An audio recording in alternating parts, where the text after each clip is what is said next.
പരിശുദ്ധ പരമാ ദിവ്യകാരുണ്യത്തിന് എന്നേരവും ആരാധനയും സ്തുതിയും പുകഴ്ചയും ഉണ്ടായിരിക്കട്ടെ.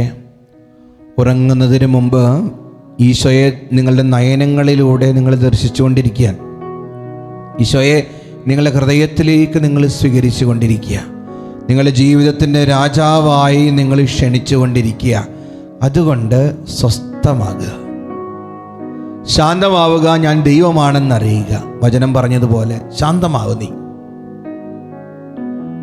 എല്ലാ നന്മകൾക്കും നന്ദി പറയുന്നേ. പ്രഭാതം മുതൽ ഇന്നേരം വരെ ജീവിക്കാൻ അനുവദിച്ച കർത്താവിന് കൃതജ്ഞത അർപ്പിക്കുന്നേ. എവിടെയെങ്കിലും ഏതെങ്കിലും ടെൻഷൻ നിന്നെ ഇപ്പം മതിക്കുന്നുണ്ടെങ്കിൽ എല്ലാം ഈശോയിലേക്ക് കൊടുക്കുക. ആകുലതപ്പെടുത്തുന്നുണ്ടെങ്കിൽ എല്ലാം ഈശോയിലേക്ക് കൊടുക്കുക. അവിടെ നിന്ന് നിനക്ക് സമാധാനവും സന്തോഷവും സുഖനിദ്രയും തരും. വചനമുണ്ടല്ലോ, സങ്കീർത്തനം 28:7.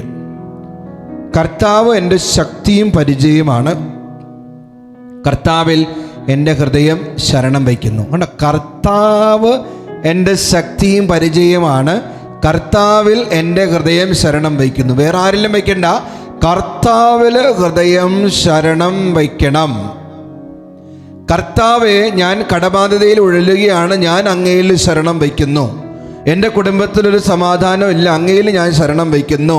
എനിക്കൊരു മനസ്സമാധാനം ഇല്ല, അങ്ങയിൽ ഞാൻ ശരണം വയ്ക്കുന്നു. വേറെ ആരിലും അല്ല, അങ്ങിൽ ഞാൻ ശരണം വയ്ക്കുന്നു. ഉറങ്ങുന്നതിന് മുമ്പ് പറയണം, ഈശോയെ ഞാൻ അങ്ങയിൽ ശരണം വയ്ക്കുന്നു. തുടർന്ന് വചനം പറയാണ്, അതുകൊണ്ട് എനിക്ക് സഹായം ലഭിക്കുന്നു, എൻ്റെ ഹൃദയം ആനന്ദിക്കുന്നു.